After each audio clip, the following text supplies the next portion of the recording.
for our third Winter Wednesday of the season. Last week, if you were here, you enjoyed the OPP Underwater Search and Recovery team was here and talking about all their procedures and some of the stuff they do, which was really quite interesting. And tonight we have the privilege of being joined by Lamar Hires. Oh, a couple more in the waiting room. Okay, thank you. Lamar Hires and Shelby Brown.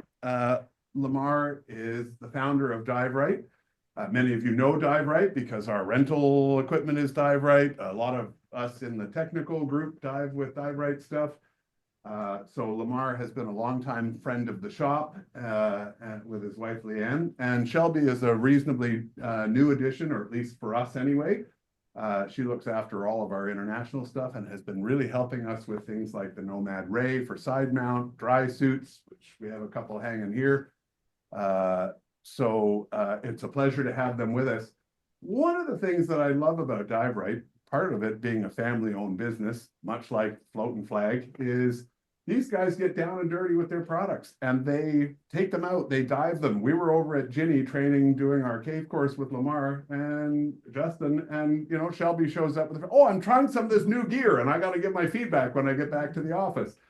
So it's that kind of interactivity. It's not just here, we develop something and market it. It's like, no, let's try it. Let's make sure it's working. And Lamar being one of sort of the, I'm going to say, pioneers of a lot of the modern side mount stuff. Every time I talk to him, I'm fascinated by how he learns and tweaks. And he's been doing it for 40 years and he's tweaking stuff all the time to make it better for us as divers. The recreational side mount has been, you know, it's very different. It used to be just a couple of, you know, diehard cave divers, and that was it. And he was in that group. But he's constantly tweaking it so that people like Paul and I can go down and go, hey, this is fun, and I like side mount, you know, and it's not that sort of diehard group. They're still there, but I love how they've made things accessible and user-friendly for us that are in that group. And that's really, I mean, you see a lot of manufacturers, and I'm not going to name them, although they might get a kick out of it. But you see a lot of them, they're stagnant. They haven't done really anything new, haven't come out with any innovation. And that's the one thing I love about DiveRite is that they're always innovating. And there's always something new that they've come out with. And there's some simple things, and hopefully that will, if they don't talk about all the little bits and pieces that I've seen that I love, I'll probably prompt them in the question time to talk about a few other things. But with that, I did sort of prompt them. There's a few things that I wanted to talk about so that you guys get to see it. And they've sort of been pre-warned about what we want to talk about. Drysuits for sure, because it's not a product line that we've carried before. Talk about that. The Nomad Ray, which is their new side mount system.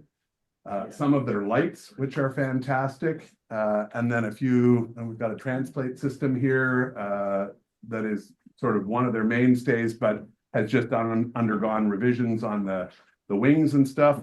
So I think there's lots of neat stuff there to talk about, sort of how are they leading the dive industry through innovation. So it's gonna be interactive, so feel free to ask questions and that kind of thing. That was kind of the idea tonight, is we get to sit and sort of do a fireside chat with Lamar and Shelby. They're going to share some stuff. And the other one that they're going to talk about too is the Choptima. The Choptima is their chest mounted rebreather, which works ideally with some side mount tanks and stuff like that. It's sort of revolutionized some of the cave diving stuff down there. I'm sure Lamar and Shelby will both talk about that, but a really cool and neat looking product. When you go down there, it's kind of all you see for that. It's really changed the game. So hopefully that's an adequate introduction for some of the cool stuff for you guys. And I'm going to turn it over to you to start chatting. And like I said, because it's interactive, hopefully we'll have lots of dialogue and back and forth as we go, but I'll try and moderate some of that, especially if I see questions in the chat room. I'll try and moderate some of that. And we'll go from there. And like I said, I'll play Vanna White here. So while they're talking about stuff, I'll try and pull things down and show you guys what they're talking about if there's some specifics. Sound good? All right, let's hear it for Lamar and Shelby. Yay! Thank you. Well, I'd like to start with, this is interactive, open for a lot of questions and all, because if we don't get questions, this will be very short, okay? So it's all about the questions about what we do here, but trying to go in order of semi-order of what Brad was talking about. The dry suit hanging on the wall back there.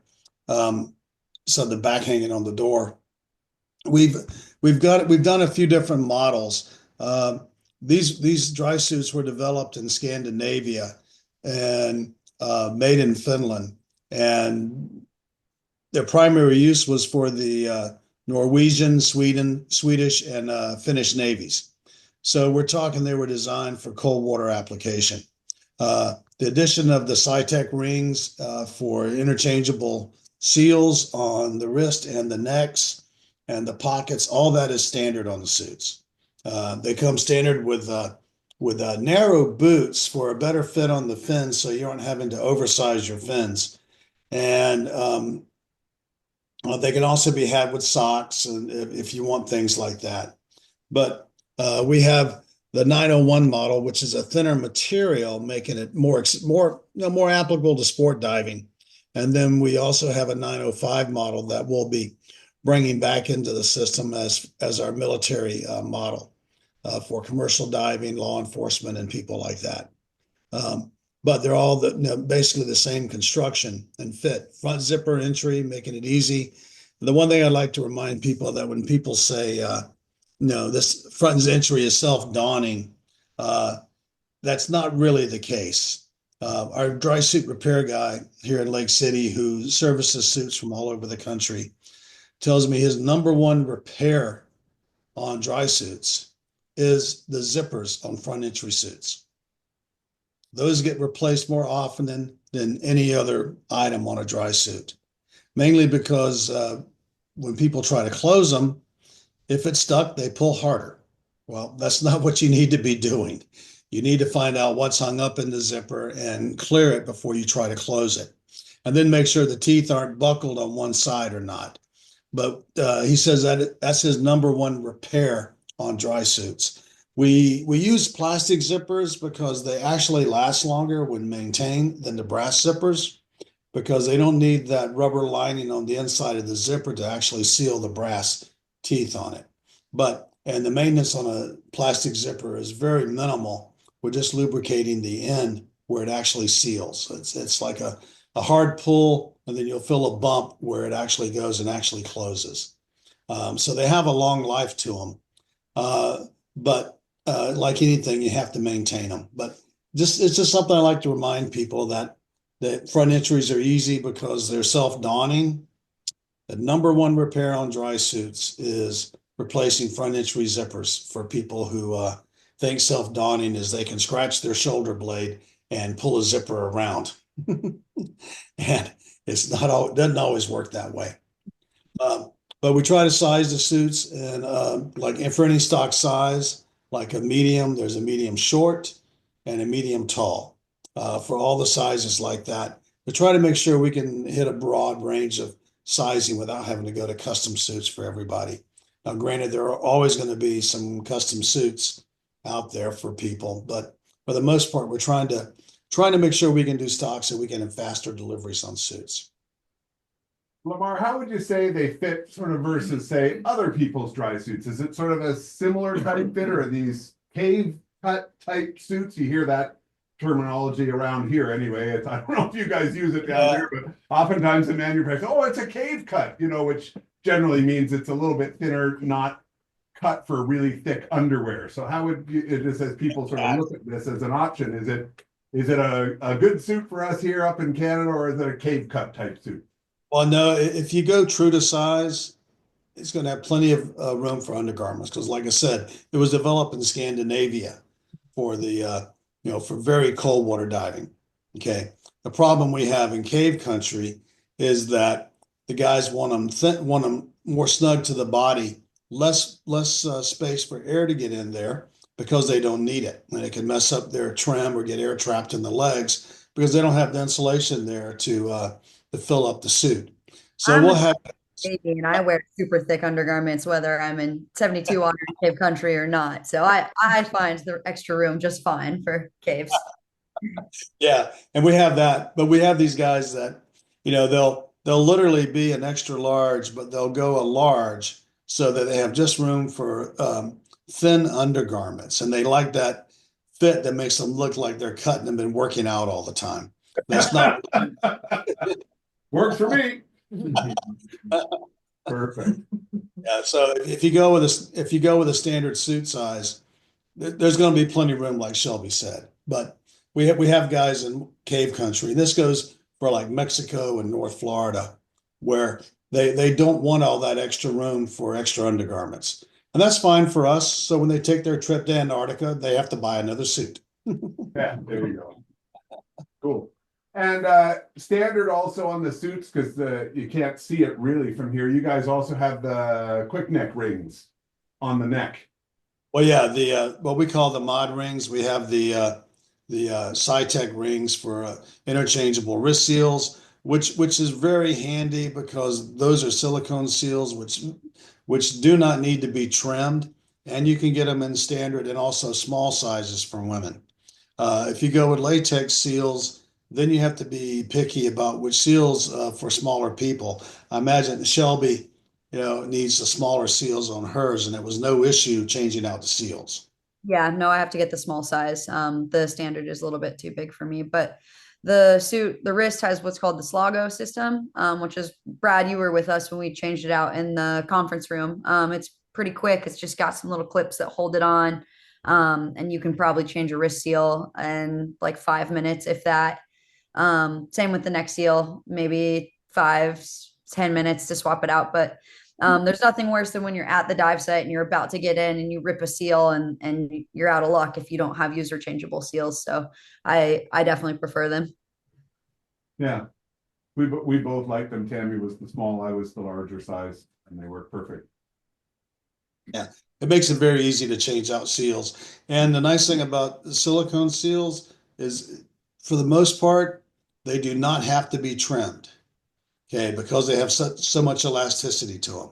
Where with latex seals, they need to be trimmed to size because they don't have enough elasticity and can cut off blood flow. Either that or change your sizing, go for one of the 8 sizes available.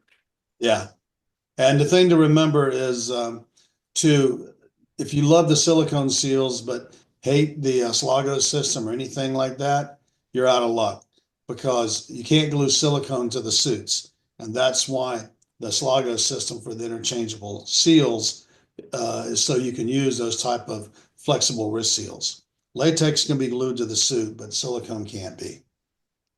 You can request to get that with latex, like non-user changeable seals, but it does come standard with the SciTech. You order different types of wrist seals, like not different, but the wrist seal systems. Like if you want to use like the waterproof system. We can add those after the fact, but here again, the suits come standard with the Slagos, is what we put on them. I think And we have done some other systems by SciTech. But if you want something else, they can be custom ordered or replaced here in Lake City when we get the suit in.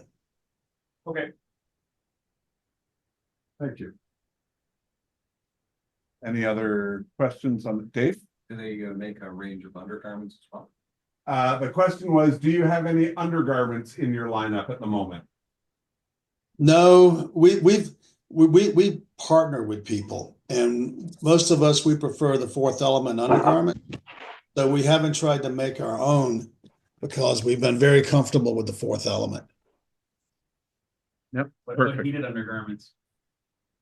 Heated? No, but we are working on a heater pack for them. Women's cut dry suits, or are they all just dry suits?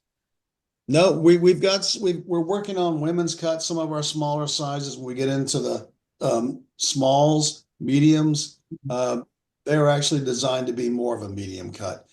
Shelby's got a new suit coming in now that is supposed to be, made for a woman's cut. Very excited about it. Oh, coming. Should be here next week. Send us pictures. I will. Okay. Any other questions on dry suits while we're on it?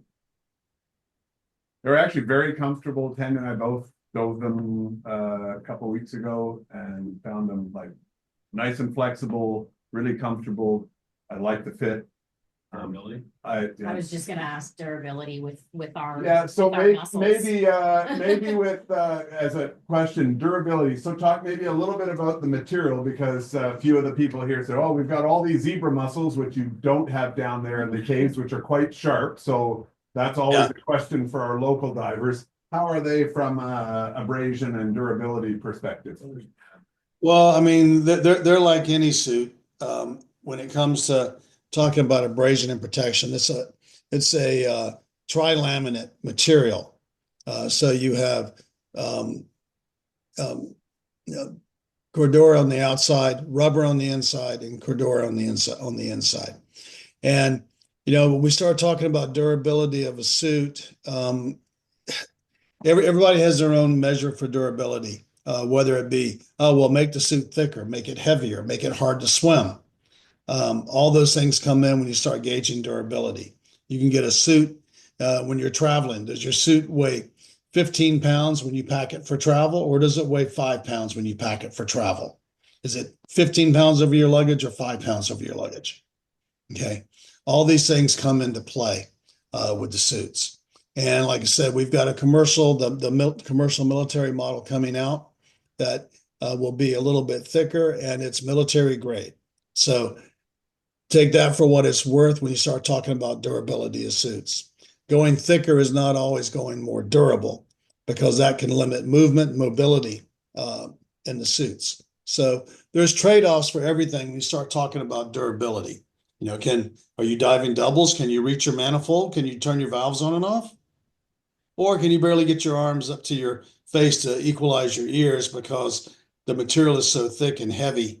And then when you add the thick undergarments on underneath, okay, there's a lot of trade-offs when it comes to asking the word durability, because usually durability for most people means thicker, heavier. So what kind of trade-offs do you want? I mean, I've dived in Antarctica. Totally agree, Lamar. The question I had was, I was looking at the backside of the arm, like forearm and back of bicep, just for abrasion resistance, anything else. Because I see you have a small patch there. I was wondering if you're coming up with something a little bigger and a little more contact resistant, just in those areas. Well, we could do that. We've been testing them in the caves, and I've got a few pictures to show how gnarly they get. Okay. Right, no, I'm just curious. Like, But that gnarliness is nothing compared to zebra muscles. I'm 3 years into a Fourth Element Argonaut 2 stealth, and I've already put 8 holes just in one arm, and that was one night dive on the Wolf. Oh my God. Oh, wow. I dive in Sidemount. I kind of crash through stuff. Crawling through holes. Yeah. So that's why I asked about abrasion resistance. Yeah. So. Yeah, we've got a couple of divers here that in Florida that I guess their goal is to see how fast they can destroy something, and we take it to heart. We look at it and see what we can do to reinforce, redesign, or sometimes we just have to shake our head at them. It's like, you did what? But yeah, they're like, we had them in the caves, and they were totally good. You wouldn't even know that we'd had them in that environment. You think like we're skulking down holes and squeaking through stuff in Sidemount where you couldn't fit with doubles. And you look at the suits, and they don't look scratched. They don't look, you're not seeing rips and tears and marks and that kind of stuff. You could probably take your keys and strike them down. You wouldn't see anything. It just doesn't show. Yeah, it's a gorgeous suit. Something to think about for sure. And how about colors? Yeah, they can come in the black that you see in the back there. There's a red version. And then Tammy, I saw your little chat question asking if my new suit was going to be pink. They do not come in pink. But they all come in yet. Yeah, I don't know. Maybe there's demand. They come in olive drab green. And so I'm going to be getting the OD green suit. But yeah, those are the color options as of now. Mm-hmm. Yeah, we're working on more. There are more of them that are available, but we just haven't had enough of a request to actually try to do anything other than custom order some suits. Now, Coast Guard orange is a big color that we can do, but most people don't like that color except for when it comes into public safety divers. Right. Fair enough. Fair enough. All right, cool. Good. All right, what would you like to talk about next? We can talk about the Ray, the Choptima. What do you want to hit, Lamar? Let's talk about the Ray, because that, Right. that brings in side mount diving a little bit and probably some cool stories as to how we got to where we are. Okay, yeah. I absolutely love the Ray. So of the people in the crowd, how many of you dive side mount? Show of hands, potentially. We got a couple side There's mounts. about half a dozen or so. Okay, nice. And uh, I'll just tell you a little bit about my experience as a side mount diver. I've dove many different side mount rigs. I dove the Apex, I think it's called WTX 50 or something like that. I've dove the Hollis Katana, I've dove the X Deep, and the Ray is by far my favorite for multiple reasons. One, all of the other harnesses that I mentioned take probably 2 hours to get properly fitted to you. I'm a side mount instructor. So when you're teaching a class of like 4 people, that's a lot of time spent just getting the equipment to fit correctly for all of your students. So with the Ray, you can adjust the webbing for the shoulder straps from the top and from the bottom. You can adjust the webbing for the crotch strap independently of every other part. You can adjust the webbing for the waistband on each side independently. So basically, with the other styles that I've tried, it's what's called single continuous webbing. So you adjust one little piece and it moves everything. So you might have part of it really dialed in how you want it, but one part's slightly off and you have to move it. And then you have to readjust pretty much every other piece of your harness anytime you adjust one piece. Where with the Ray, because it's adjustable independently, you can kind of tweak every little part individually without affecting the other parts that you've already got dialed in, which is really nice for yourself and especially for teaching students in it. It's got 42 pounds of lift, so easily can handle double steel cylinders, stage bottles, decompression bottles. Another thing that's unique about it that is really nice is it's got a dump valve on the top shoulder. A lot of the other side mount rigs, if you're in trim, the only dump valve is on the bottom.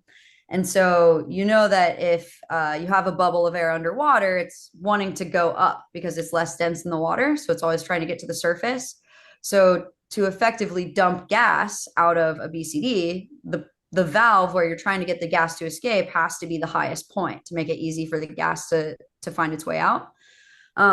So in those rigs that only have a dump valve on the bottom, you have to make, like, if this is my head, you have to make your butt the highest point in order for the gas to release.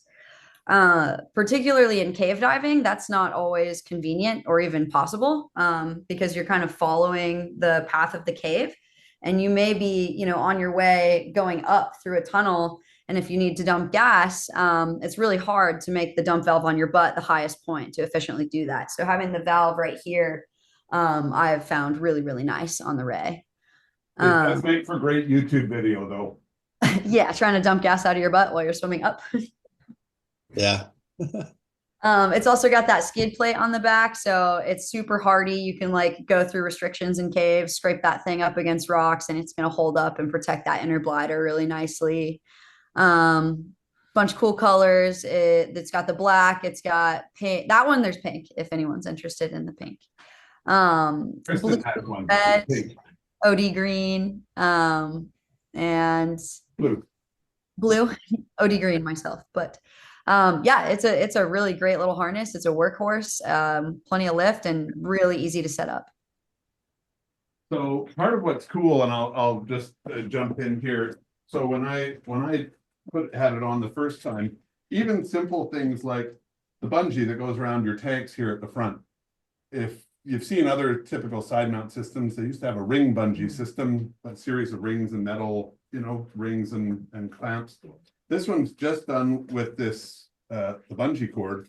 But what's really cool, so that goes around. Well, if it's too short, it's just literally a single knot here. You just loosen it, shorten it or lengthen it, and pull it back out again. You can do that in the water. So we were changing that, like when I had mine on the first time, Lamar helped me make some adjustments in the water. It took literally 2 minutes in the water to make those adjustments, which I thought was, again, quite innovative and interesting. Even little things, this one has a belly band, around here to help pull these wings down, so they wrap nicely around sort of your waist, but just simple that it clips off. Shelby, I'm just going to show here too. This is the new low profile butt plate. So when it comes, it has this dog bone clip here, which is great for spools and putting that stuff on the back. But this is where you're going to clip your side mount tanks off too. If you're using steels, you might use sliders if you're using aluminums on the front waistband. But this low profile butt plate is really nice and very easy to use with these big clips on the sides. For the side mount divers that are here, have you guys ever tried a butt plate? How many of you guys have tried a butt plate? Got a couple. Okay. 4, 5, 6. Yeah. Okay. Cool. Yeah, I'm team butt. Yeah, hashtag team butt plate. Team butt plate. Yes. Exactly. No, I was when I first started working at DiveRite, we were developing the butt plate that Brad's showing you right now. And I was never a butt plate user, right? I'm kind of a minimalist diver. I kind of think like, less is more. And Get on my earphones. what? That's probably another person on the line. I'll mute. Go ahead. So Lamar said, "Hey, I want you to test this butt plate." And honestly, I was thinking like, I'm not going to like this butt plate. Like less is more. I don't want to add a thing to my harness if I don't need to. But I did, and I absolutely love it. It basically, when you use the drop D rings, which is perfectly fine way to dive side mount, it keeps the tank valves really nice and like really high in your armpits, which is how I originally learned your tanks were supposed to sit. But what the butt plate does is it pulls the valves down from here to like here. And it's so much more comfortable. Like you can move your arms more freely. And especially for cave diving where you're doing the pull and glide to move through the cave, it's just a lot more efficient and a lot more comfortable. So if you haven't tried one, you should try one. Team butt plate. Yeah, we introduced, I've been side mounting since 1982 and developing and figuring out how to make rigs, and then wrote the first side mount program in 1987 for the cave diving section because it was something new. The only people that had been doing it were the sump divers in the UK. And what they did was entirely different from what we needed over here to be able to swim in high flow caves. So we went through a lot of iterations over the years, and mainstream side mount did not come about until 2008 when Patty introduced a side mount program, piloted by Jeff Laughlin, one of their course directors, to develop their side mount program. And then with that, Hollis and everybody else started jumping on the bandwagon for doing side mount. And the sad thing is they did all this mimicking our systems and the Armadillo by Brett Hemphill and other people without giving any of their predecessors any credit for what they took to make side mount. Like if you dove a Hollis rig, why is the back plate on top of the wing and where you hook up your bottles is influenced by how much gas you have in your wing? Poor design, not thought out. Their bungee systems with clips, they were buying from us because they couldn't make them. So a lot of things like that when it came to a lot of the integration and such. But we've been tweaking it for forever. We have not been satisfied with anything and constantly trying to see what people are doing or trying to do, especially when all of side mount was born through cave exploration. So side mount was, for us, it was about going where our mentors, like Sheck Exley and some of the other pioneers from the 70s, we were going places that stopped them, where they couldn't go. So we had to get smaller and a lower profile. So for us, it was not a lifestyle decision. It was, we wanted to go where they couldn't go because that's where more exploration was. So it's been constantly evolving and tweaking as we find more places to go where those guys haven't gone. Can I share a picture or two here? Sure. Let me just, I'm going to make you a co-host. Well, that's scary. So you're a co-host now, so you should be able to And where do I drag that? Let me see. If you've got it on your computer, down in the bottom, there should be a little green arrow that says share. Yep, got it. And if you click that, you should either see your screen or the JPEG if it's open in picture viewer.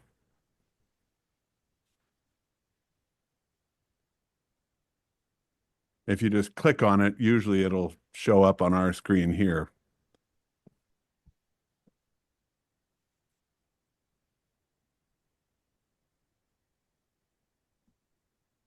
Have you got it open in picture viewer or PowerPoint or? There we go. Is that it? Yeah, started sharing your screen. Yes, now we see what you're seeing on your computer screen. Yep. Okay.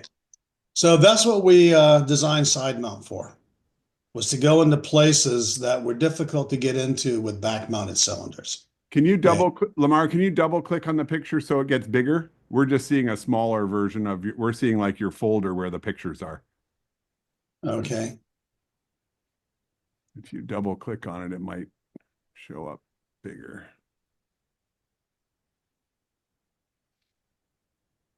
Do you have multiple monitors? Are you sharing the wrong one? It's possible. Yeah, I mean, I've got dual monitors here. Okay, maybe we're seeing probably your base monitor. Let me see here. There it is. There it is. Yep. And then just enlarge it with the big square. Yeah. Yeah, there you go. Yeah. Steve, you want to turn off the light there for a quick sec? It'll make it easier for you to see. There you go. People squeaking through a very narrow space. Yeah. That was why Sidemount was created. Okay. Everything today is a spinoff of why we actually did this.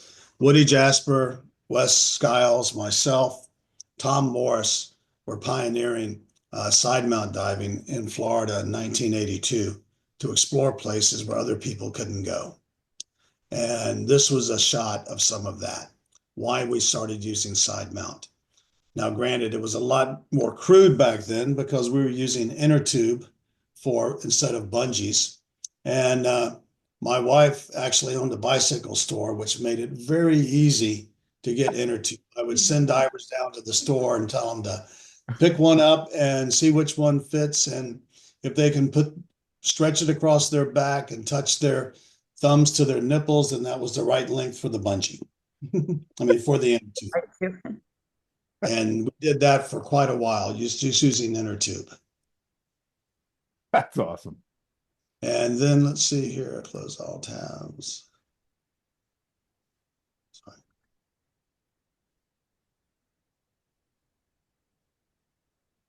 Sorry, it's a little bit slow here. I'm not used to doing this. No problem. And then even to the point of one of the other reasons was to do this, which is no mount, taking the cylinder and pushing it ahead to get through some places. Now this one's a little exaggerated because you can see it's wide enough, but side mount was designed, and that's why the clips and not trying to keep things so rigid is so that you can literally unclip a tank, push it ahead of you to get through something very small, or unclip it, take it off to be able to walk the tanks back up to the vehicle or hand them up to someone, but to be able to easily take them on and off and don them in the water. But all this was so that we could do things that our mentors couldn't do. And this was back in the 80s we were doing all this. And now it's turned into a lifestyle where people dive side mount, big caves, little caves, because it makes equipment a lot easier. Traveling somewhere and asking for a set of doubles, you never know what you're going to get. The bolts might not be aligned properly. They may be too short, too long, and puncture your dry suit. And side mount is just give me two cylinders, and now I can rig to go cave diving or deep diving, whatever it is that I needed that much gas for. And that's what side mount has evolved into. But the main thing for us is I would ask anybody who, as far as our competitors, why hasn't your system changed in 10 years? When ours changes at least every 4 to 5 years as we look at things and try to improve, make it better, try to accommodate more people. That's like Shelby coming to work. Well, that gave me a new challenge to get her to like butt plates. It works. So that kind of thing is what we do in Sidemount. So Sidemount has been a constant evolution for us. Everything from tank configuration to regulator setup configuration. And it's just an ongoing thing, but I've been teaching it, for over 40 years. And, but I enjoy it, and I enjoy the lifestyle of doing Sidemount, especially now that I'm over 60. It's much easier to carry 2 tanks to the water than it is a set of doubles. Amen for that. Cool. Any questions from the group here on, Steve, you can probably turn the light back on. Any questions on either the Nomad Ray or in general some side mount stuff? I've got a side mount set up there one way that happens to be with lollipop gauges. You can use them face down, you can use transmitters. There's all sorts of ways to do that, but that's the DiveRite XT4 XT1 XT4 system, which is nice. Any questions on anything for Lamar? You got the pioneer of side mounts. If anybody has any side mount questions, that'd be a good time to ask. I'll just add a comment. I Sure. was diving in Bon Air. I watched a gentleman come up and he was side mount diving 2 AL40s. Yeah. And I swear he was at least 90 and dropped both side mount cylinders and pulled out 2 collapsible ski poles and To walk up. proceeded to walk up the beach like this. And there's no way he could have ever done back mount. Yeah. But That's impressive. In Bon Air, when doing beach entries and everything, Yeah. side mount is by far the easier way to do that. When you can, with those aluminums, that you can drag them out. Once you get them to where they can float, you can walk them out there and then get hooked up. But that's one of the reasons that when you're looking at side mount systems, I mean, you'll read things and there are so many different ways to do this. That's the one thing when you compare back mount. It is so standardized for what people do. But when you switch to side mount, there is this huge personal touch to how you rig. And here again, dealing with the guy who's 90 years old, am I diving steels? Am I diving aluminums? That there's a lot into personalizing your rig to be able to accommodate the cylinders you want to dive. And I think part of that with side mount is what people like is they can customize it. And it's okay. It's not like technical diving with back mount where you have to fit into a certain way of doing things. But with side mount, you're allowed to be able to customize for what's comfortable and what fits you when you're doing things. But I think I know that gentleman, but I'm down in Bon Air. I've been going down there for 12 years, and I think I know the guy you're talking about. But what's neat about the Ray, so for example, Tammy and I were in Mexico a couple of weeks before our cave class. We were diving aluminum 80s because that's what they do in Mexico. So we're using the slider rings on the waistbands so that you can make adjustments through the dive as the tanks get lighter and start tilting upwards. You pull the slider forwards, it pulls the tanks back down so they stay perfectly in line. And then 2 weeks later, we're in cave country using low pressure 85s and just clipping off to a different spot, but everything's on the rig. And we didn't have to adjust any of the other stuff on the rig. It was already ready to go because we've sort of pre-done it. So made it really easy to switch back and forth between formats. That was one of the evolutions with the Ray over our past systems. The Nomad XT was a dual system, could do back mount, singles, side mount, any of that. And we've more or less retired it from the market right now, except for we still sell it to military and law enforcement because they have this wide variety and need to standardize what they're doing. But you won't see it on the website anymore. our earlier rigs, we would have some of our competitors and not just competitors, friends in other parts of the world, kept telling us that we were designing a Florida rig and not something that was Mexico friendly, where it's strictly aluminums. So when we went to the Ray, our main thought process was to design a rig that could take you from aluminums to steel and back and forth, like Brad was just talking about. And without the butt plate, it worked, but trying to do that was where we discovered that a butt plate just makes all that so much easier when you're diving steels, because you need that lower attachment point for balance. But we were trying to integrate the best of diving aluminum, steels, and travel into one rig. And that's what you'll find with a lot of rigs that might be developed around a certain cylinder size, like they were developed in Southern California, so they were designed around steels with no lead, or they're designed around Mexico, where they're strictly aluminums, and steels, you just don't see them down there. So we were trying to bridge that gap with this design to be able to accommodate both. And you can put up to 15 pounds of lead in the rig, so when you're actually diving places in Mexico with aluminum and such, you can put 15 pounds of lead inside, and it's on your back and strapped to the rig, so that it helps with your ballast that is needed for diving heavy undergarments or aluminums without compromising your comfort. This Velcro, like, They can fit more than 15. oh, you could probably put more than 15, but that's Oh, I know that, but we rated. that's the stated weight for liability purposes. say that. If you can get it in there. You can adjust that and add weight while you're in the unit. Like when we were weighting Tammy for the first time when she was in the steels, she thought she would need weight, and we were reaching in and pulling weights out and making changes on the fly without getting out of the unit. Oh, I gotta get out of the water, and now I gotta change all this. It was like, yeah, we'll just add and subtract and then just zip it up and away you go. Definitely couldn't do that with Max Deep.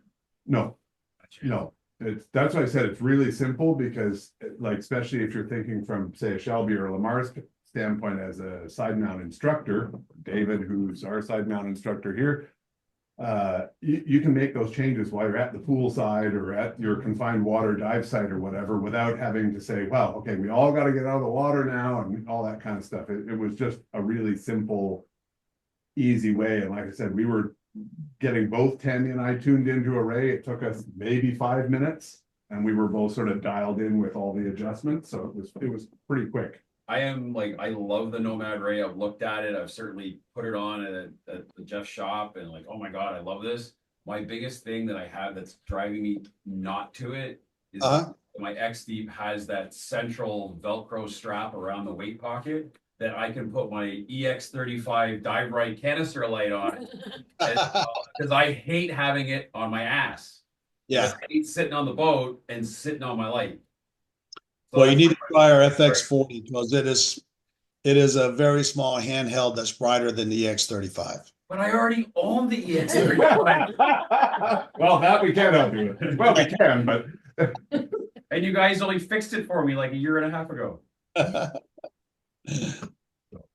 Cool. That's my only. Otherwise, I love it. It's an awesome unit. Yeah. So, but here again, we try to think these things through, and that was the thought process behind this.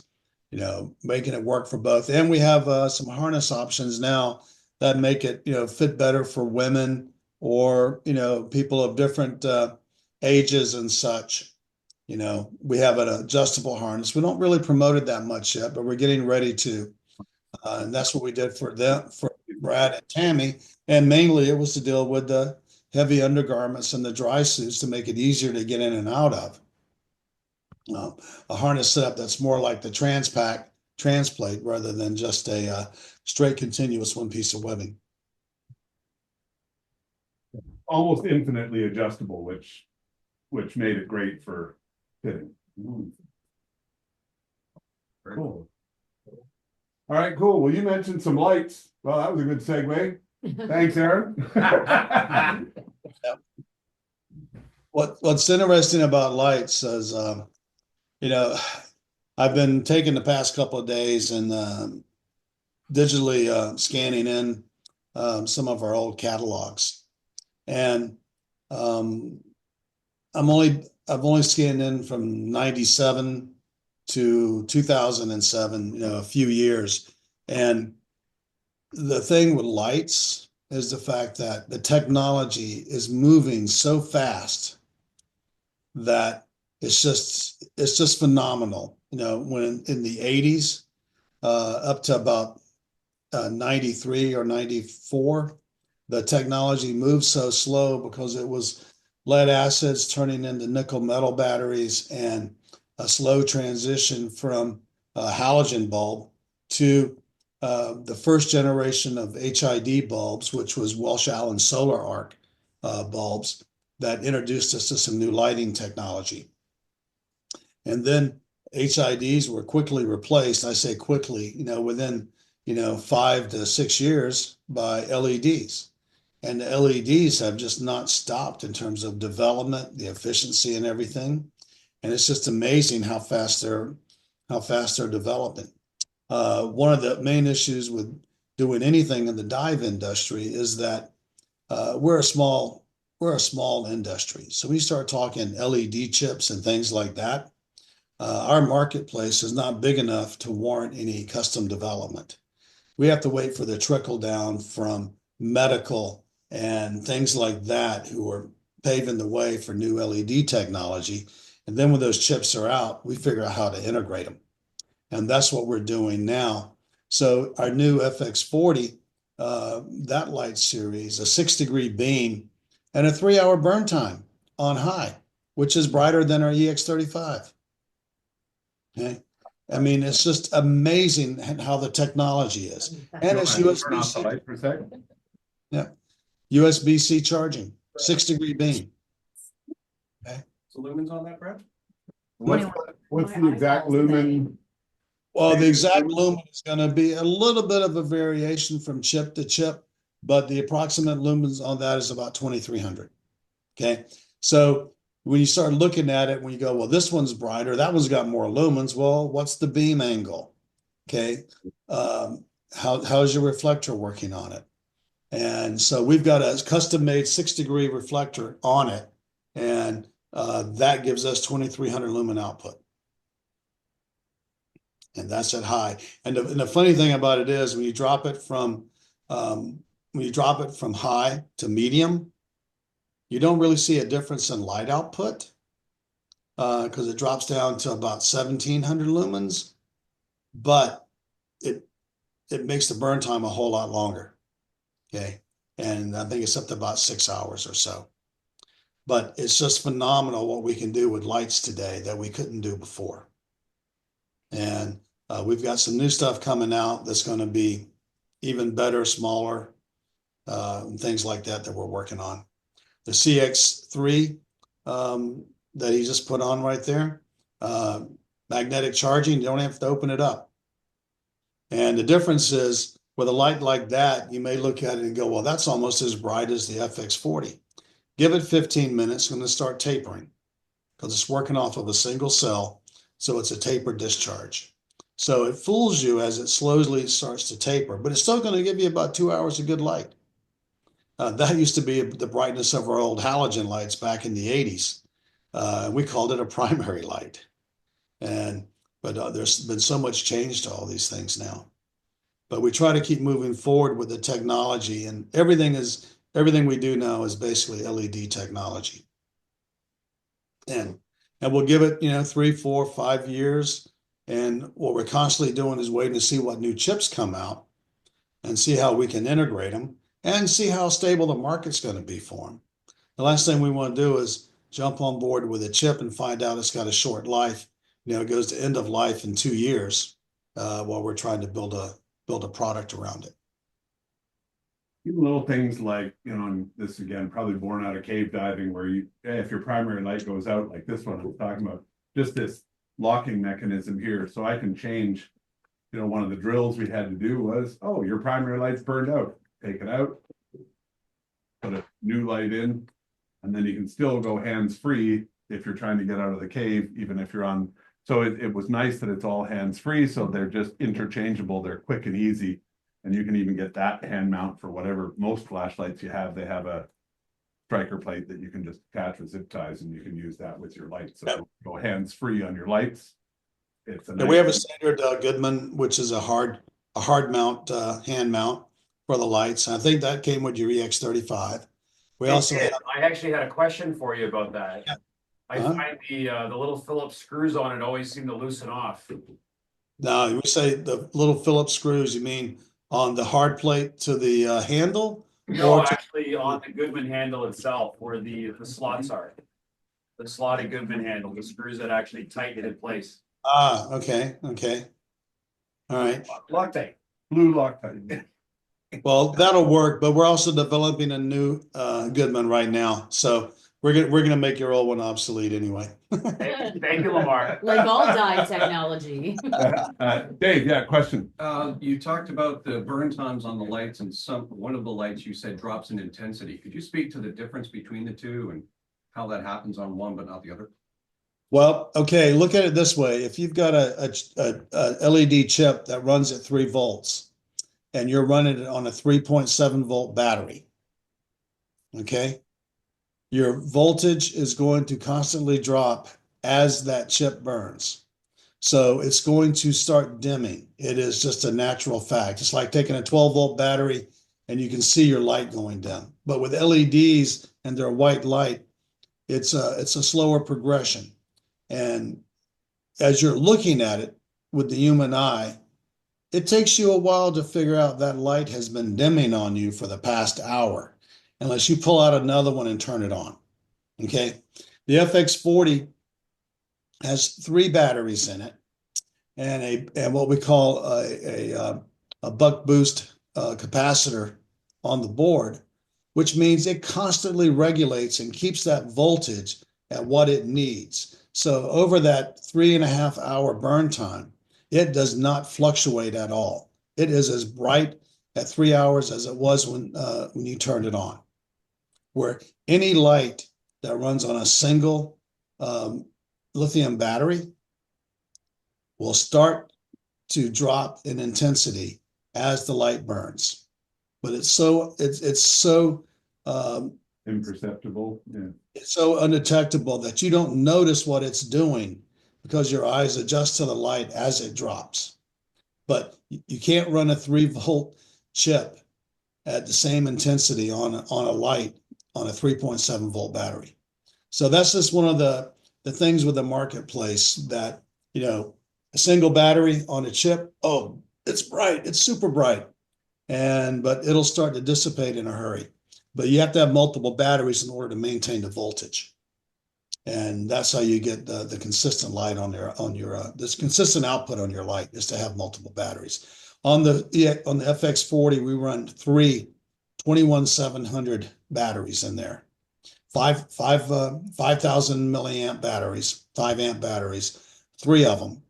And the electronics are set up so that when you are burning the light, it puts those 3 in series to run it to the electronics so it can maintain a constant output and give it a long burn time at that intensity without any dropping.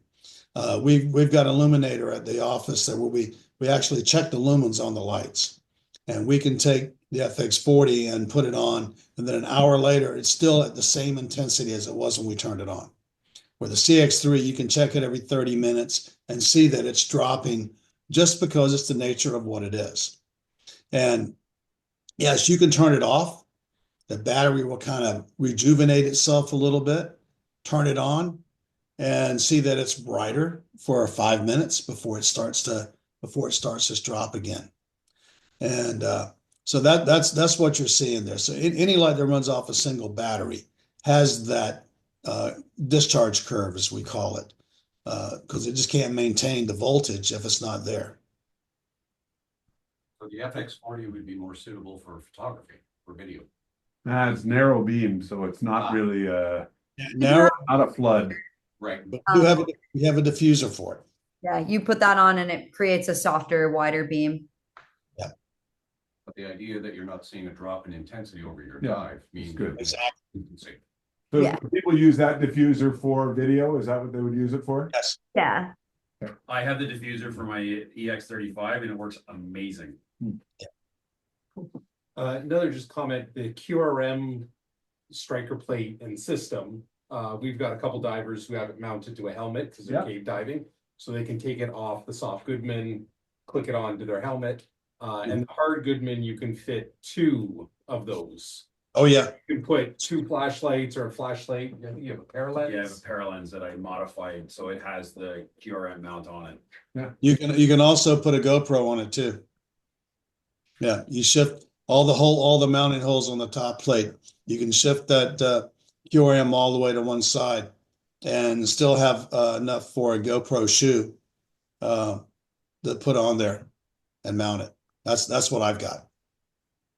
Something else that's really nice about just the quick release function is if you're on a dive and your primary light somehow cuts out, maybe didn't charge the battery enough or whatever, you can take that off your current hand mount. And if your backup light in your pocket also has that striker plate, you can literally just pop it right into the hand mount that's already currently being used, which is really convenient. It makes it nice when switching lights. Yeah. And the bands are just O-rings. Yeah. The elastic part, just rubber O-rings, comes with a couple of spares in your kit. 2 seconds to change them out if they broke. Nice. How's the brightness compare between the CX2 and the CX3? The brightness of the two are basically the same. The chip is a new generation, but it's the same chip. Okay, I have the CX2 and I absolutely love it. So that's why I was curious. The main thing was that by going to the external magnetic charger on it, we were able to shorten it 1 inch. Wow. So it's 1 inch shorter than what it was. And that was the only complaint we had about the CX2. The one complaint was the fact that it was, like over 7 inches long and people didn't like the length on it. And then it was the constant thing on the charger of charging it, taking the cap off and what could happen when you do that, leakage and things like that, dust on O-rings. So when we went about with the CX3, the goal there was to make a light that you never had to open, that all you did was put the magnetic charger on the outside of it and it would tell you it was charging, let you know when it was fully charged, and that was it.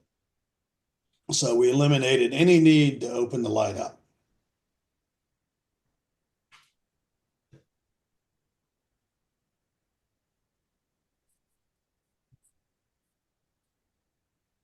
But not USB-C.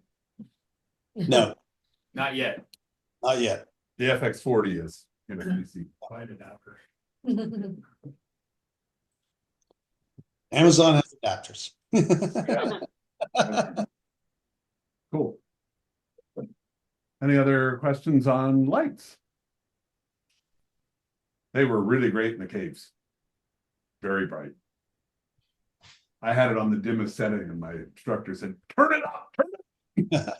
But the dimmest setting was actually enough. When you're in pitch black, Yeah. any light is something. almost adequate. Turn it up, it's going to be used. Yeah, Brad, you could see, but we couldn't see you. Yeah, that was it. That was by design. You didn't want to see Stealth, with stealth mode. Good. All right. Why don't we talk about Choptima for a bit? How many of you dive rebreathers? Probably nobody in here except for me. Well, I've tried the Choptima. okay, so a Tried. couple people have tried, Okay. but you're talking to a whole bunch of group. A group. I still think it's interesting, so I think I want to talk about it because I think it's more the innovation and why it became important that I think is cool for people to understand, and maybe then they'll say, "Hey, maybe this would be a cool option for me."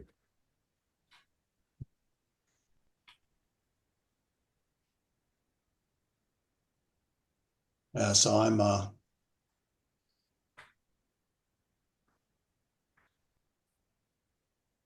trying to give you guys an image here. Nice. Did it come up? I think it's on your other screen, maybe.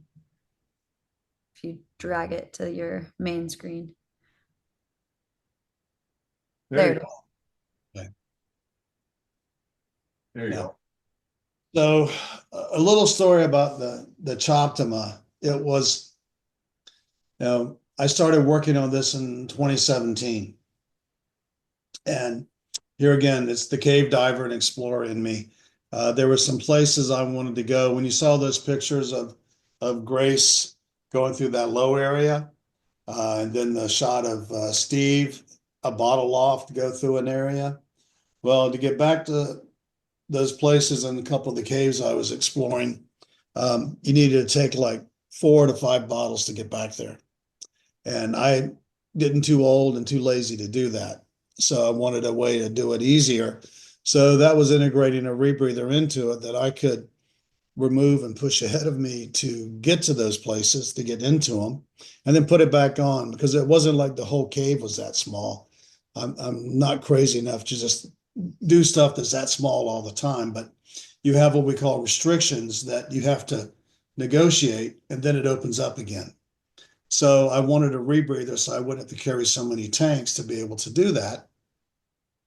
So the Choptima was born as one of the first rebreathers that was non-military, that was an accessory, meaning you can dive your side mount system, and instead of taking extra gas to go further, you just put this rebreather on and plug your gas into it. So it made those kind of missions a whole lot easier to do. And before I realized it was gaining popularity in the wreck diving community, to be able to take smaller tanks and be able to get longer bottom times. An hour bottom time on the set of doubles could now be 2.5 hour bottom time, and use less gas by taking this rebreather. And the nice thing about it over other rebreathers is that if you had planned a dive trip, say to truck, to use a rebreather, because the price of helium would cost you almost $300 for an aluminum 80 mixed with trimix that you would be using every day on an open circuit dive. Now that one bottle would last you all week when plugging it into a rebreather. But people would go set up to dive their rebreathers for those kind of trips. And if something went wrong with the rebreather, say a sensor went bad, a cable went bad, because they had set the whole trip up around diving their back-mounted rebreather, they had no alternative. They didn't bring open circuit gear to dive. The chest mount rebreather is designed to be an accessory that you just plug in. So, my rebreather is not working right. Well, then unclip it and leave it and go about your dive. You don't lose a dive. You just lose the ability to make a longer dive with the rebreather. So in a lot of ways, I think we help make rebreather diving safer, because people were less likely to try to make it work when they needed to actually get it serviced, so they didn't lose a dive on their trip. So it made it much easier just to have a rebreather as an accessory, and it makes it less intimidating. I look at it like, if you're used to diving singles or even just a set of aluminum 80 doubles, and somebody tells you, okay, well, you can't dive that, you need to put this big machine on your back. It's almost like you're an astronaut with that big box on your back. And then, okay, you get into that, you're still a little, I don't know about this. And then, here, let's put those tanks on your side now for bailout. It's just like you've doubled your mass. Where with this, if you're diving a set of aluminum 80s on your back, clip it on. You're diving a set of side mount tanks, clip it on. It gets in the way, take it off. Dive it on the first dive, leave it on the second dive. I did trips in the Keys where I would dive this on the first dive, do a long wreck dive, and then I would leave it under the bench while I did the single 80 on my back that I used it with. I would leave that on the boat and then just go do a shallower dive with my wife on the second dive with just the aluminum 80. So it gave me a lot more flexibility when it comes to diving style by having more gas by taking the rebreather with me. So that was why I developed it, was to be able to do things like that. and it has proven itself to do a whole lot for us with these things. So it's compact. Is that showing up? Yeah, that was on our screen. Yeah. Okay. Yeah. It's compact when there's no cylinder on it and no scrubber inside of it, then the whole unit weighs about 17 to 18 pounds, and it'll go into a carry-on suitcase. Your bigger units, the normal back mount units, will weigh upwards of 50 pounds, and plus you put your suitcase weight with that. Now you've got a 70-pound bag. Okay, most of your airlines now are 50 pounds max unless you start paying for extra luggage. So part of it makes traveling with a rebreather so much easier to do. And like I said, it's less intimidating because you can take it or leave it. You're not locked into it. If you're doing something that you're uncomfortable with being on a rebreather, just close it and go to open circuit, because you have plenty, because you're diving more open circuit gas than what people would normally take if they were diving diving rebreathers. And it's been in extreme areas for diving. You guys see that? Yeah, in the snow. Yep. Yep. It's been tested in all types of environments, from extremely warm water. And I said it integrates very nicely with the side mount, like right here, the profile. When you consider a set of doubles on your back are 7.25 inches in diameter for aluminums and 8 inches for most steel, for your bigger steels, that is 6 inches at the maximum diameter, and that's the size of the canister. So you're actually about an inch thinner than if you had doubles on, wearing the chop with side mount. Okay, so there are some things to look at in terms of what we were thinking about when we did it. Has a cool pocket on Yeah. it. Yep. That was let me see here. It's like team butt plate. It's like team pocket. Yeah, that was actually Ted McCoy's idea, because he was one of our test divers, and he kept, it'd be really cool to put a pocket on it. You can put a pocket on it to put, your checklist, your pre-dive checklist, or things like that. And it was just one of those wow moments, and we put one on it immediately before we took it to market. And I constantly lose my GoPro in that pocket. I forget I left it there. But that's what it's evolved into, something like that. And we're constantly working on, now it's available in colors. We've had a lot of requests for colors, so we've done that. And the innovation hasn't stopped. I've been one of those guys that nothing's ever perfect. So what do I need to do next? And Lamar, is it a self-pack scrubber, or is it like a pre-packed one that you just insert? it goes both ways. Okay. Okay. The scrubber is designed to handle a micropore cartridge, or you can pack it yourself with 5 pounds of Zord. Runtime and all is the same, and it's designed to scrub 240 liters of CO2 at 50 degrees or 300 liters of CO2 at 75 degrees. So if you know that, then you can determine how long it'll last. Everybody has an idea how long a scrubber lasts by certain fixed numbers, but scrubbing 240 liters of CO2 at a SAC rate of 1.3, at a CO2 production rate of 1.35 liters a minute, it'll last 3 hours. At 300 liters, it'll last 4 hours. Okay, so with that number, you can go, well, and I'll give you a little number here, that usually your CO2 production rate is equal to your SAC rate. So if your SAC rate is 1, then it'll last 4 hours in 50-degree water, and it'll last 5 hours in 75-degree water. If your sack rate is 0.75, well, just keep doing the math. Okay, that's how you see when people say, "Oh, my scrubber lasted a long time with this." But you can also look at it too that we put aluminum 13 on the bottom of it because you can't get more duration than what that aluminum 13 will give you.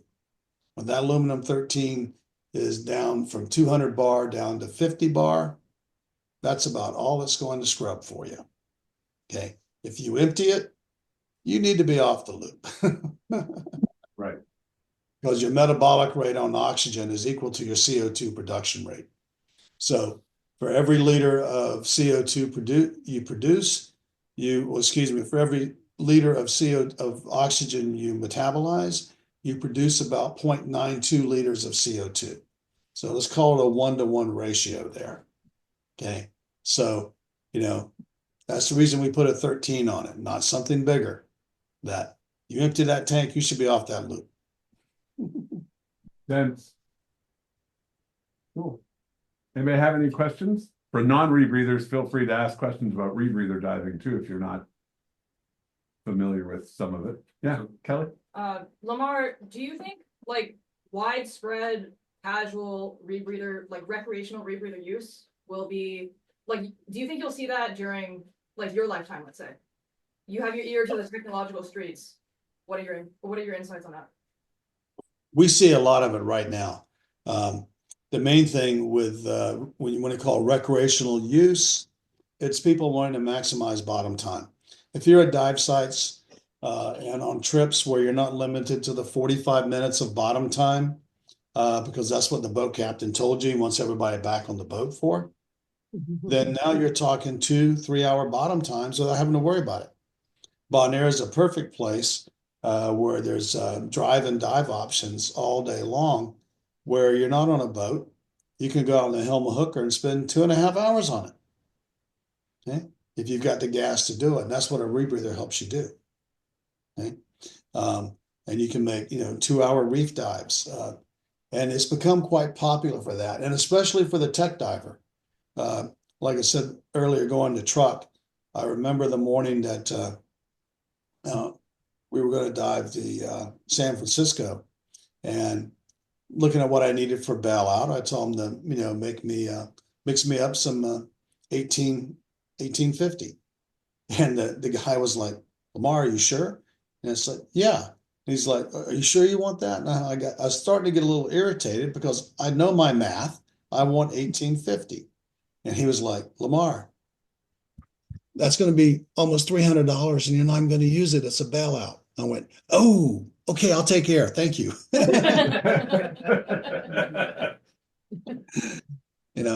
But it's things like that. It can really, anybody who's doing technical diving and using Trimix, that I've had guys do the math and tell me that I pay for my rebreather in 2 years just for the cost of healing. So that's where it can really shine. And then, like I said, for a lot of cave divers, for me, it's like when I'll dive open circuit, if that's what the dive calls for because of duration. Oh, we're going to do this dive and it takes, an hour, and I've done it on open circuit, so that's all I need. Well, I'm just going to do this dive and carry a stage. And I'm like, "You carry the stage. I'll put my rebreather on." If I'm going to carry the weight of an extra bottle, the rebreather weighs about 15 pounds less than the bottle. So why not do that and have all this extra gas reserve than what the stage bottle would give me? So it's becoming very popular and replacing conventional open circuit thought process when you start going beyond what you could do on just a set of doubles. And like I said, I've done 3-hour reef dives in Bonaire on a single 80, and that's 2 days in a row without filling the tank. And then after the end of 2 days, I'm at 2,000 with the rebreather on. That's the kind of stuff you can do with a rebreather. So for recreational, I don't think a rebreather should ever replace the recreational market when the dive times are an hour or less. When we start wanting to do those longer dives, I would consider a rebreather over just adding more and more gas, cylinders to the mix. Because all of it is weight, and which is going to weigh less. The chop is basically neutral in the water. So you aren't adding any more weight underwater when you add it to the mix, but it's also a lot lighter when you are getting in and out of the water than another aluminum 80. Part of the genesis for that question is we don't see a ton of rebreather stuff up here, Yeah. but Yeah. when you go to Florida and we get in the water, half of the people have a chop on. Wow. Oh, Half of them. regional variation. So it, Yeah. yeah, it's one of those things. I mean, I know because I've built rebreathers before as well. So you don't see that many up here, and the guys that do, they're the rah, the rough and tough, and yeah. But down there, it's everybody. It's the ladies. It's Is that just because of frequent, like diving up here is so seasonal? It's not justifiable for somebody to get into rebreather? Is it the temperature? Is it the, Well, when you say temperature, what's your usual dive time? So we're probably 30 to 50 minutes in 38 to 42 degree water. Yeah. No, I wouldn't have a rebreather. Yeah. One of the things for me getting into rebreathers in the first place, the reason we went with being able to do cartridge and packing the scrubber, was I would watch my buddies, get their rebreather set up for a dive. They do the dive and then come back and clean it up. And I'm like, wait a minute, you spent 45 minutes getting your rebreather put together. You did a 50-minute dive and then spent 30 minutes breaking it down. I don't like that math. I can set my rebreather up in less than 15 minutes and I can clean it in less than 15 minutes. So, okay, that's 30 minutes. So if I'm doing a dive that's over an hour and a half, and has some depth to it, and I'm worried about how many bottles, then the rebreather makes sense. But I've never been one to put on a rebreather for a 45-minute dive because it makes no sense. If you can do it on open circuit, do it on open circuit. And that's why, like up there, when you're dealing with temperature and cold, it's like, why get into a rebreather when you're limiting your dive time based on temperature? But like Brad said, here in Florida, when you're talking water temperatures in 70, 85 degrees, depending on time of the year, on the wrecks down there, and those wrecks are anywhere from 90 to 200 foot. Now, they're looking at ways to maximize their bottom time and increase their safety by going to closed circuit gas rather than using open circuit gas. A rebreather at, if you go to 200 foot on open circuit, and a tank will last you, say, an hour at 80 feet on a normal dive. At 200 foot, that tank's going to last you about 15, 20 minutes. Okay. If you're on a rebreather, you use the same amount of gas at 30 feet as you do at 300 feet because you're recirculating it and only adding the oxygen. So the safety factor when you're doing dives like that, especially deeper on a rebreather, are much better because you're not sucking the gas down that fast. I don't know if you've ever been to 200 foot on open circuit and pick up your pressure gauge.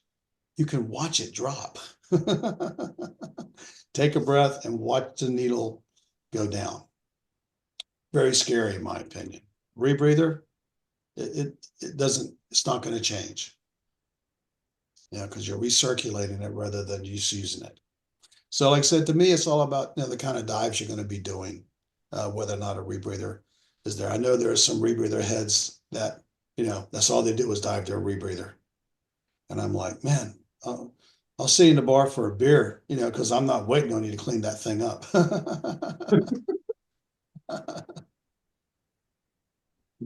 The math on the helium from $350 a dive.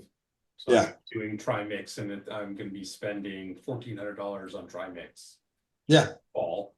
To filling LP50s with trimix and it lasts the season. Yeah. On rebreather. Unless you have to bail it. Yeah. Well, the thing is, I always joke with people. It's like, well, when you're diving open circuit, you're paying a lot of money for helium. When you get on a rebreather, you wind up spending a little bit of that money on bottles because once you put helium in them, it's too expensive to drain. So you wind up buying another set of bottles for nitrox and air. One of the things with the chop that applies as an instructor. So as a PADI instructor, I can't be on rebreather unless I'm teaching rebreather. Being chest mount, go up to Tobimori, do the first dive without it, go to do the second dive, clip it on and go and dive, Exactly. rather than taking 2 sets of gear. Yeah. And that was like, so that was the whole nature behind the concept, was to, I wanted something that would be an accessory. I can dive it if I need it. I don't have to configure for it. The only thing I did add was an extra set of D-rings up here to clip in. That was it. And after that, I can leave it, I can take it, and here again, like I said, dive with my wife, do a deep dive in the morning on the breather and get back and leave it. And then the same tank, go do a single tank dive with her. And just like you said, with teaching, you have that flexibility without having to carry 2 rigs. You can literally, and I've had friends that do that, literally get through with a dive, unclip it, hand it to somebody, take that to shore for me while they go do their second dive on open circuit with their students. We have quite a few chop divers. They'll dive the Nomad Ray with chop. Yeah. And one just got for his birthday a chop in Florida 2 or 3 weeks ago. Oh, Good birthday. congrats. Happy birthday. Yeah. To me. Cool. Any other questions? Do you see divers do you see like non-divers taking their open water who don't have infinite amounts of money, go like plan their gear purchases for the next like 5 years, depending on the diving that they're like? Do they tend to like factor in the Choptima as like one of the recreational gear things that they'll need to buy? So it's like, I need a BCD and then I need a computer and then I need a Drysuit and then I need a Choptima? Or is it like, I need a BCD and then a computer and a blah, blah, blah? Choptima, maybe, question mark.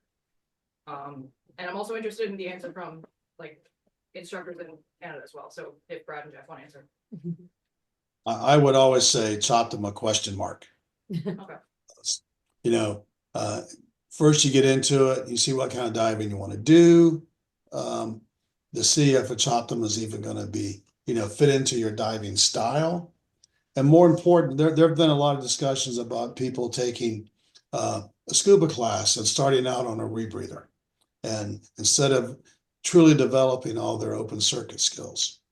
And I'm not in favor of that. I've been battling it with some of the councils and everything, because how does somebody really know they want to dive a rebreather until after they've dived open circuit? And and if you have any issues with a rebreather, there's 2 rules about diving a rebreather. When in doubt, bail out, and always know your PO2. Okay, so if you aren't fully comfortable with your open circuit skills because you put too much time on a rebreather, then how is that your safety if something happens and you need to bail out and you're not truly comfortable with what you're going to? If you get into a situation, you are trying to get back to something that is comfortable for you. And if you haven't really spent any time on open circuit, how can that be more comfortable? So I would personally never recommend, for people to consider a rebreather until they've developed their diving skills to the point where they're considering, going further or deeper, next level stuff, and opting for a rebreather over going to open circuit route. It used to be, if you're going to get on a rebreather, do your open circuit trimix first. Now it's like, wait a minute, I can't afford to do that. The gas is going to cost me more than the class. Wait a minute. I'm now that I've decided I want to go that route, now I'll buy a rebreather to do that more safely than doing it on open circuit. Where before it was always like that, but helium has gone up and there's no indicators that it's going to go down. There are indicators that it's not going to go up anymore, but I don't really see the price of helium going down anytime soon. To make it more affordable to rationalize out doing deep training on open circuit, when you can do it much more efficient and actually safer on rebreathers. Yeah. I think the big thing, especially here in Canada, there's different reasons why people want to do rebreather. So if you're going past 150 feet, you should be on Trimix. You know, Dan recommendations, the work of breathing, especially in Canada. You should be on Trimix, and Trimix is $350 a dive, approximately. Canadian dollars, but $350 a dive. So very quickly, if you're doing a lot of diving past 150 feet, it makes sense to be on a rebreather. Yeah. The other is lots of people who don't want to go that deep, but want to do photography. They want to get near wildlife. They want to do something sneaky. It's hilarious trying to find our rebreather divers at Gulliver's, because looking around for bubbles, we have no idea where they are. They just vanish. So there's multiple reasons. There's the depth, there's the time cave. We've got several cave divers. And for all the reasons Lamar mentioned, rebreather makes sense so that they can go and do a 2-hour dive without carrying bottle after bottle after bottle. Yeah. What's your? Yeah, I was gonna say, so here, it's always, to me, it's always a needs-based discussion. So I wouldn't put anybody in a rebreather to start either.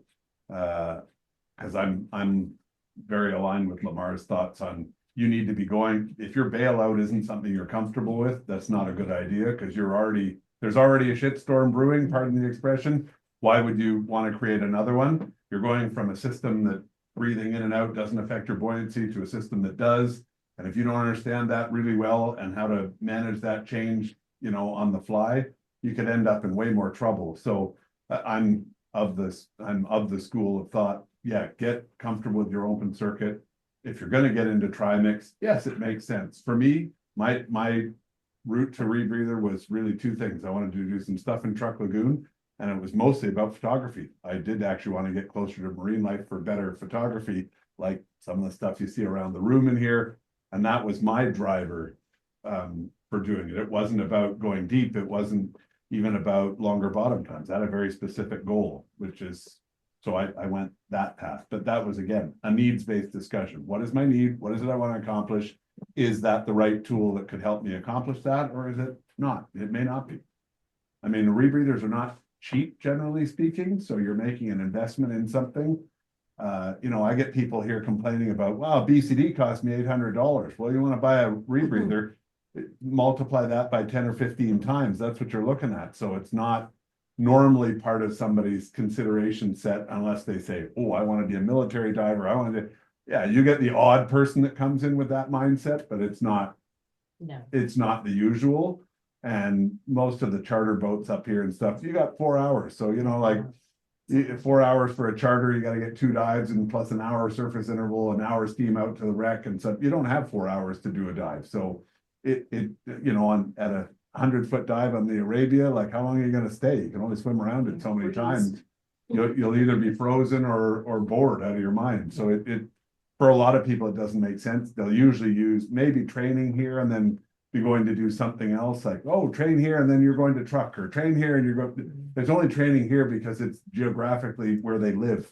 It's not necessarily where they'd opt to train. And I know these guys do some, is it about 2 weeks now or something in Bon Air that you do training and tech weeks and stuff? Yeah, we do a minimum of, well, starting this year, 3 weeks in Bon Air, 3 tech weeks, 2 in the spring and 1 in the fall. And such. And Shelby and the rest of the crew were taking turns going to Mexico this year. Yep, I'll be taking my Choptima to the caves in Mexico, and I'm very excited to get lots of bottom time and super long dives with it. So the one thing with the chop is your equipment's the exact same and you're just clipping it on. So from a muscle memory point of view, you have to say either your back mount or your side mount or your single tank, it's all the same, and you're just clipping on the rebreather. So your bailout process is going back to the equipment that you normally dive. Whereas a back mount rebreather, you're not in your normal setup. Your valves are down here potentially, or you know, everything's different. So your default is just to go back to what so you did your tri-chop in side mount. Yep. And I did my tri-chop in back mount 50s. So, And I was side mount 50s. um, Neat stuff. Unfortunately, it that's- wasn't Choptima, it was in an XT, but. Maybe in like. Sorry, go ahead, 5 Shelby. years or something. Oh, you're fine. I was just gonna say, I think what he just said speaks to what Lamar was saying about it being less intimidating because you're already really comfortable in like your base gear, whether you usually dive side mount, back mounted doubles, single tank back mount, whatever it is. You've got that base setup really dialed in and you're very, very comfy in it. So when you clip the rebreather on it, everything else is very familiar. The only new thing is the rebreather. So it's just really easy to kind of integrate into what your habits already are. Are there any environments where the rebreather is trickier? I think like we do lots of current diving here, you know? And I know depending on what rebreather model you choose, you got counter lungs, back mounted, counter lungs over the shoulder. Is there any of those considerations with the chop, or would it be appropriate in most diving environments? It's actually appropriate in most diving environments. One of the unique features is that the way it's balanced out, worker breathing is down to 1.2, which is better than most rebreathers. And some that get down to 1.0 or below have massive size counter lungs. So there's a lot of gas moving through the loop. It's harder to make changes in it when you've got that much gas in the loop. And where the lungs are situated makes the worker breathing on it very easy for dealing with. One, because you can see everything. When you start having back mounted counter lungs, you can go, wow, that's easy. Everything is clean up front. I don't have anything up here. Well, if you're having trouble breathing and everything, unless you physically reach back and check those counter lungs, you don't know if they're full, why you're having trouble breathing, because you have no sensation because you don't feel them. Up here, you can tell everything is going on and see what to do with it and how you want to manage it. You know, I've had issues before with doing prototyping and everything that something's not right. I just take it off, go to open circuit, look at it and go, oh, this is kinked. Let me fix it. Okay, now it's breathing good. Put it back on. You can't do that when you're actually wearing something on your back to take it off, check it and put it back on. You know, so you can easily do that with this. So it's not like there's environments that are not really friendly to it. It's just back to the dive. You know, is the dive friendly for it? If you're doing a dive in high current, but it's going to be a 45-minute dive at 30 to 40 foot, why mess with it? Because what you've done is add one more thing to your setup when it was a single tank was all you needed to do it. Yeah, but I haven't really found an environment that won't work in because, like I said, we've dove it under the ice and hot, cold water all around. Do you have like nausea? Do you have like, I don't know, maybe choppy boat ride nausea situations where like, like an open circuit regulator, you can like vomit into it, whereas a loop, I don't know how you would do that. Oh, there is no way you can do that. That you don't do that. Because remember, that is a breathing loop. It's closed. If you vomit into it, it goes down the hose. It goes into the counter lungs. You have a mess. You bail out and go to open circuit and vomit through that regulator. And then have a really terrible cleanup situation with Poor Michael. Or Michael, yeah. Yeah, don't eat hot wings before diving. That's Yeah, that's a good rule. Yeah, For a multitude of yeah, reasons. for a whole bunch of reasons. Yeah. Cool. Any other questions for these guys? Is there anything else that you guys want to share? I had a couple things. I got one of those bungee sliders that I will show people. I don't need you guys necessarily to talk about, but it's cool. I got it on my stage bottle, something I tried in the caves a couple weeks ago, which was cool. Yeah. Anything else you guys want to chat about? Either things that are new that we might not have seen yet, or sneak peeks into things that we should anticipate? Well, nothing we can actually share right now. We've got a lot of things in the works. We always do, but we're kind of saving those for later. So maybe we could talk very quickly, though. You just did revise all the wings for the transplate system. yeah. maybe Yeah.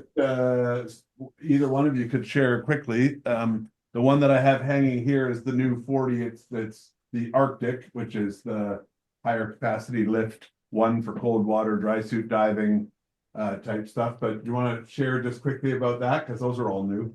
Yeah, we revamped two of our single tank wings. We have the Travel and the Voyager. So those are kind of facelifted versions of wings that we already had. And then the Arctic that I think Brad is talking about is a brand new wing. And so we're kind of moving to the mindset that there's a specific tool for a specific job or a specific style of diving. So the Travel is 25 pounds of lift. It is kind of catering towards single tank, warm water diving, minimal exposure protection with an aluminum 80. All three of those wings are made of 1680 ballistic nylon. So it's a really tough outer fabric. And the side panels where you're most likely to kind of run into things underwater are reinforced with that super fabric that you can see on the skid plate of the Nomad Ray and also the outer bag of the Choptima. So it's basically impervious to cuts and abrasions and whatnot, super tough. Challenge accepted. And then you've got your Voyager, that's 35 pounds of lift. It's a little beefier. So if you want to dive with a steel tank, or you just want a little bit of extra lift, or you want to wear more weight with a dry suit or something of that nature, the Voyager is going to be better suited to kind of that style of diving.